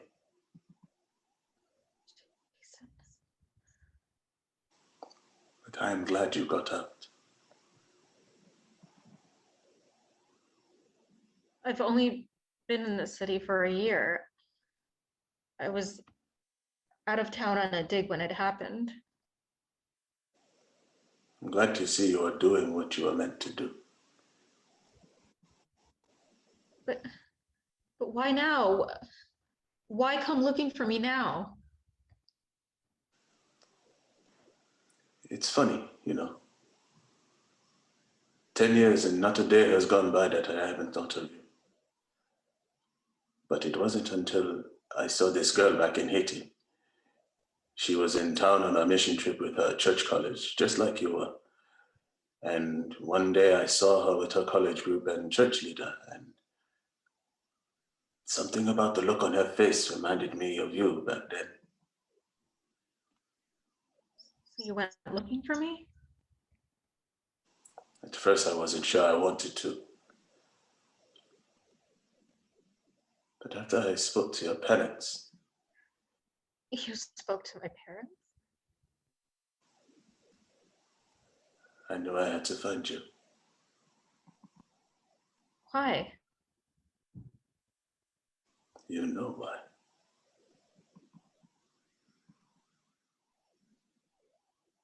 They told you about the baby. You never told your parents I didn't know. When your parents cut you out of their lives for getting pregnant, there's nothing to tell. And I didn't help. What I did. Mistake. But I'm sorry for that. I'm sorry for who I was. I didn't even know who I was back then. I was a stupid college kid trying to do what I was taught my whole life was the right thing. I didn't know any better. I should have never been there, and I've always regretted it. I do not regret meeting you, Anu, or our time together. I don't either.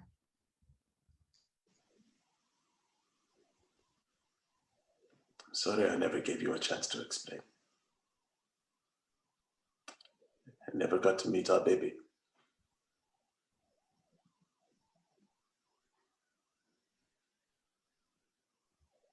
I lost her. As soon as she was born, I lost her. A hurricane that year tore up the South, and the flood took her away as fast as she came into this world. I couldn't hold on to my own daughter. Our daughter. We had a daughter. I'm sorry. No. I should have been there. She was beautiful. She held my finger, and I never wanted to let her go. Maybe now I can finally meet her. Believe that? Some things you cannot be explained with science. Jason walks back into the darkness from where he emerged and disappears, leaving Anushka staring into the empty space. Scene 17. Day 6. Morning with dark skies and howling winds. There are empty snack wrappers lying about. Anushka is anxiously trying to get a radio signal. Nothing. She then looks for signs of drones. Nothing. She goes into a tent and comes back out with a distress flare. She sends up the flare and lights up the sky. Becky and Jessie emerge from tents. We're out of food. Yes, I can see that. What was I supposed to do? Starve? Did you leave anything for Jessie and I? There might be 1 or 2 left. What about our water? It's gone. Well, at the very least, can you mix us some fresh water? We only have 1 filter tablet left. What? What happened to our stock? I needed to bathe. I was starting to stink. Do you have any idea what is happening right now? We have no way to reach the outside world. I just sent up a flare which may not make a shit of difference with this wind. We are stranded. This is exactly what I was trying to explain to you on the first day. This is exactly what I was afraid of. Don't you dare blame me for this. This is not my fault. Where were you the other night? What are you talking about? I was here at the camp. I sent Jessie looking for you the other night, and she saw you at the building. I told her I was curious about the building since you two had made such a big deal about it, and that's it. Did you find anything? Yes, I found rocks. I saw you dig up remains. Well, I'm afraid you saw wrong. Becky. I did nothing wrong, and I have had it with the accusations. Do you know the people I can talk to when I get back? I will destroy your entire... Tamara emerges with her gear. She looks disheveled and tired, but otherwise as strong as ever. Oh my God, Tamara! Jessie embraces her. Well, look what the wind blew in. Where have you been? My home. Did you find what you were looking for? I did. And what exactly were you looking for? It doesn't matter now. She's back. I'm sorry. It doesn't matter. I go to a building that is part of our mission and am accused of lying and stealing. She goes to her home that has nothing to do with our mission and it doesn't matter. My father died in this city, so he is a part of this mission. You abandoned us. If you had shown an ounce of respect for any of these remains, I wouldn't have had to leave. Oh, so that's my fault too. Have you all lost your mind? No, it's not your fault, actually. Anushka should have never hired you in the first place. What's that supposed to mean? Anushka, you want to tell them or should I? How did you? I overheard you and Becky the other night. I was feeling guilty for leaving without telling you, and so I came back. That was you, I heard. You left the radio out, and so I signaled for someone. Anyone. It took a while to get a signal. I had to go pretty far away from camp. But I eventually got someone and demanded some answers. Answers about what? You went snooping into my personal business. She's been banned from digs for 2 years now. How dare you? For taking credit for other people's work. You! Becky lunges towards Tamara, but Anushka blocks her. Becky punches Anushka, who lands on the ground. Becky panics and runs off. Shit. Tamara sees to Anushka, who is still reeling from the punch. It's okay, I'm fine. How could you hire her knowing all that? I didn't have a choice. You always have a choice. Nick gave me an ultimatum. I either have her on the team or he would have me pulled from any future digs I was assigned to. Nick and Becky have known each other for years, and he convinced Becky to take this to dig her reputation out of its hellhole. By lying again?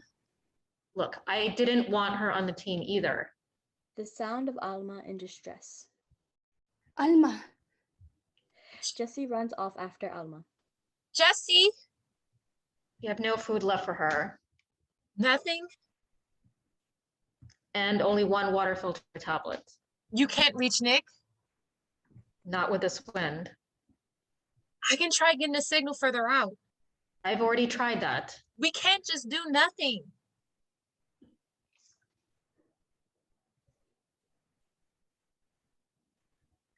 I'm sorry. Or what? Making this mission more difficult than it needed to be. Or We're gonna make it out of here. An off-stage scream. Jessie! Stay here. Tamara runs off in the direction of the scream. Anushka looks to where Tamara went searching. Then she paces for a moment and throws her radio. She decides to go in search of a joint and lights one. After a few moments, Tamara enters carrying Jessie. what the She's hurt. the hell happened? Tamara sets Jessie down on the ground. She's bleeding out. Tamara runs to get a first aid kit. Jessie? Jessie! Tamara begins to bandage Jessie's head. She was on the ground when I got there, and Alma ran when she saw me. I think she must have knocked Jessie into a rock. Damn it. Something must have made her do it. She would never hurt Jessie on purpose. Chìpëtun. The wind picks up with a howl. Jessie! Jessie! We're losing her. I don't know what else to do. Take her to the tree. The tree? Get in the raft and take her to the tree. And do what? Place her in front of the tree and wait. Chìpëtun, she'll be there. Go! Tamara carries Jessie into the raft and pulls the raft out to the river. We see them in silhouette floating towards the tree. Meanwhile, Anushka takes the box of Chìpëtun's remains and sets it on the ground.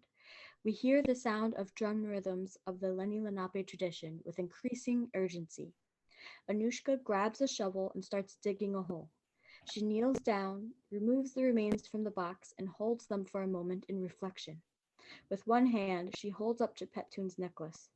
Then she places all of it in the hole and pushes dirt on top. As she is pushing the dirt, lights fade on her, and we can only see Tamara holding Jessie's body at the tree in silhouette. The tree begins to glow, and lights shift, so only the tree is visible. The drums crescendo to a sudden stop. End of play.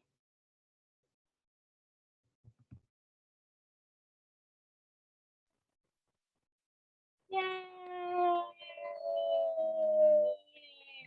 Can I have every actor back on that video, please? Oh, hello, beautiful people again. Do you want to go around and introduce yourself? Starting with Pratima.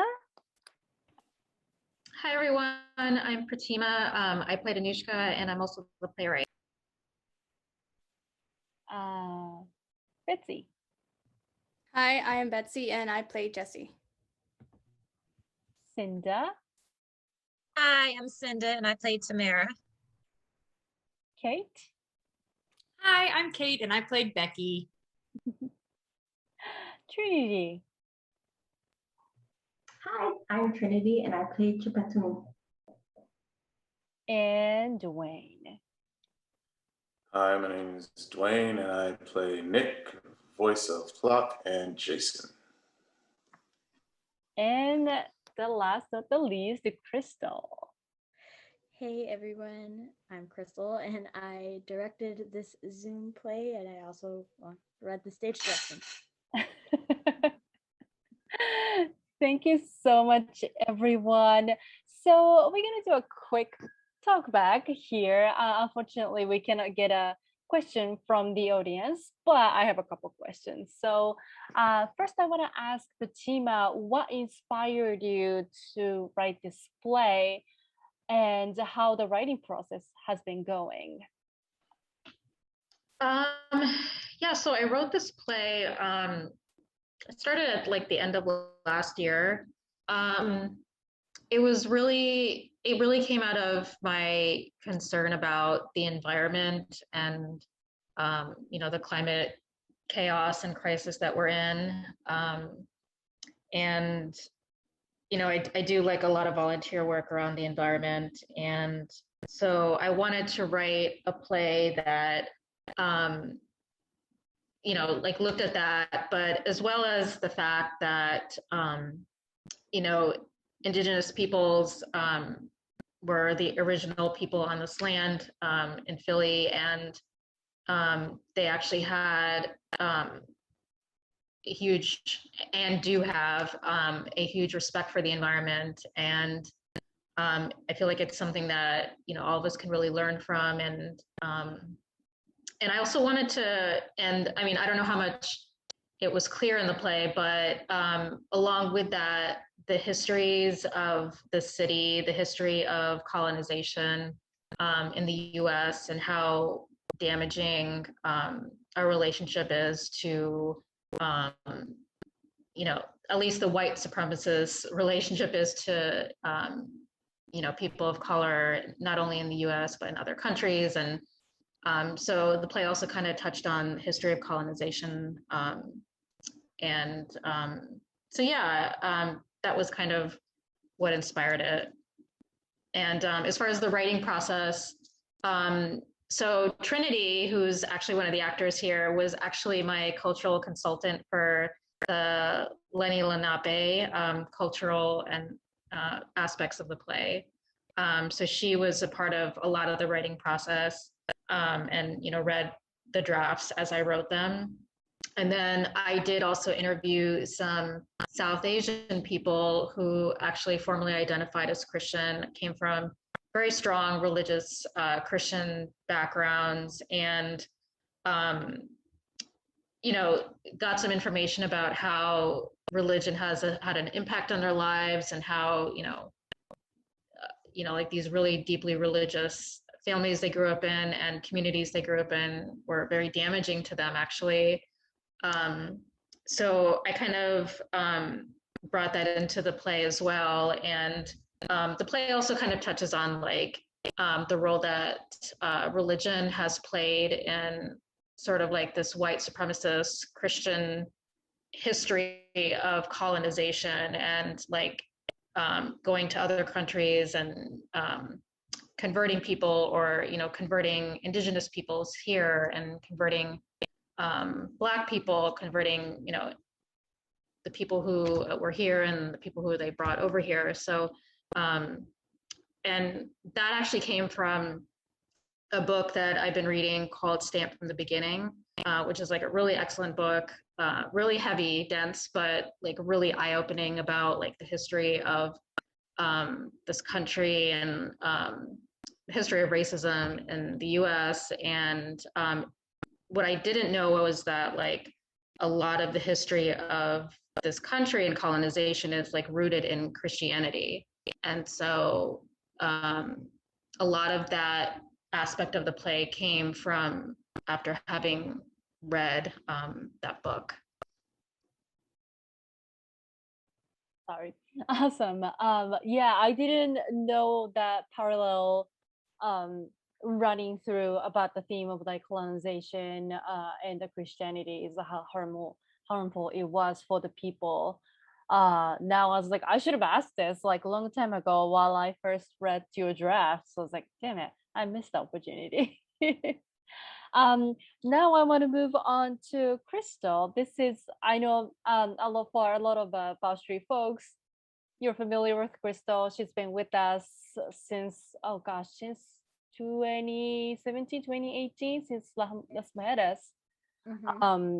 And this is the first time you direct anything. And I'm enjoying your development as an artist in the Power Street. How was your experience? This was good. I appreciated that this was like low stakes, so it wasn't like I had to think of every design aspect. Even though I'm not gonna lie, I was thinking of everything still, and like imagining how the set would look, how costuming, especially when like She Who Walks with Courage, how the dress would fall down. I was like, how would that work? Like, how would we make it work? But that just is fun to even imagine. So in my head, the whole play was beautiful. It was great how it came out. But it was really fun, and thank you to the cast with your patience with me, because yes, this is my first time. But everyone was great to work with, and the writing of the play was also really fun to read and to hear out loud, and it made the experience even better. So this was really fun, and I would like to explore more and shadow other directors to see what this world of directing looks like even more. Awesome. I want to move on to the actors who just did a fantastic job of reading this play. And I gotta tell you, when I was just reading in my head, it's just not that this vivid and lively. And when we did our first reading, I was just like, oh, I know these people so much better than I was reading. And like I've read like 2 different drafts a few times each draft, so it's not like I wasn't familiar with it. So is there any like discoveries that you've made as an artist or as a character through this reading? I know it's kind of a vague general question. Yeah, was there any like aha moment to the environment we live right now, or the world living right now, through the experience of the characters?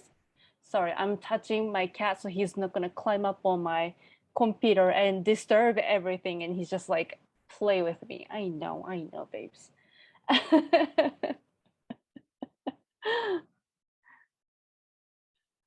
Anyone who wants to go. Well, I think that like reading this play, it's like, yeah, you know of what the possible future might look like, but then reading this, it's like it's definitely 100% real. It can be real. Like the future, it's scary, but it's true, and it's like kind of like a wake up call in a sense, I think. Yeah, I mean, like the tornado and the flooding that we had was only a month ago, and Kate and we were actually having a conversation on text messages, just like, Yo, we didn't know this is gonna happen because we were already planned for this reading months ago, and that happened, and we had a rehearsal like maybe like a week later. We're just like, well, it's making it even more real, and it's scary. Yeah. Anybody else has any comments, discoveries, aha moments? Well, I did get the opportunity to read a few drafts as well, and I had a similar experience when we had our first reading. It was lines I had read over and over again, but suddenly they were animated and these people had depth. I think everybody just did an awesome job. It was great to be a part of it.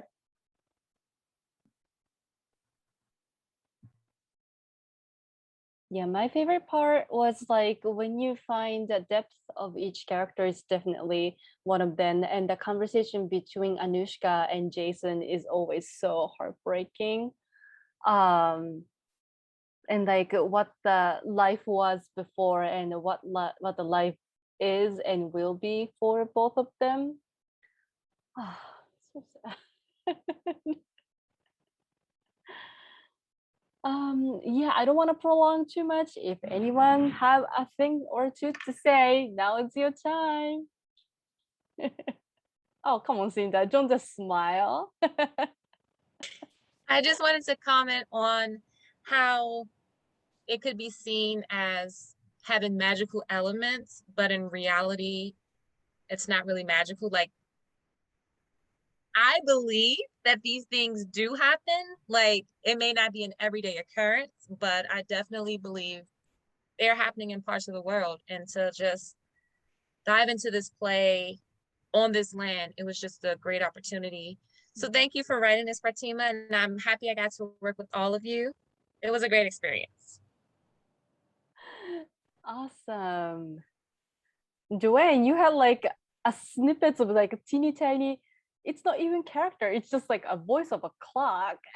How was that as an actor to like diving deep as like one scene here and I need to go from? Yeah, I mean, I don't know why, but I enjoy roles like that. Like I played Hambone, where I just said, like, I want my ham. And then to end it all with Jason, um, something that was very heartfelt. Like I love the way you wrote that scene. It wasn't, overdone. It was just like right to the point. And while I'm here, like I really like the fact that like Anushka is this matter of factly supernatural person. And it was just like, yeah, I tell stories. That's just my thing. And it's not like, booga booga. It's just to the point, and she's the most respected character in the show, and this is what she does. So top on what like Cynda was talking about like how these magical things happen without any kind of pomp and circumstance. It's just a thing. And the fact that it was just written to be accepted like this, I thought was just really, really nice. It makes people would just look for it instead of looking at to be so spectacular. It's just a part of their natural being. Oh, I'm glad that you were able to, like, you have ability to enjoy it. Just like, I'm sorry, it's tiny, and and then I was like, I'm sorry, but it's a kind of a bitchy character that I'm asking you to play. And you actually was like, oh, I love playing villain. And I was like, oh, good, you have a sense of humor. You have to. I really especially appreciated, Krystal, all of the wonderful notes that you would give us during rehearsals. The exercises you gave us to suggest like journaling as if you're your character and all of that was really fun to do. So I just really commend you on leading us all so beautifully. Thanks. I appreciate that. Thank you. Oh, I also wanted to mention one more thing, just about the reading, and like there were certain scenes that were strictly just stage direction, so they're all dance scenes, and how I wish I could see them. But one being a dancer myself and just picturing, like thinking of the theme of like the environment and how global warming and how nature's relationship to humans, and seeing that as a dance piece is like, wow. And I love that because it's like just an added art form on top of, like, we're already watching the play about it and it's already beautifully written.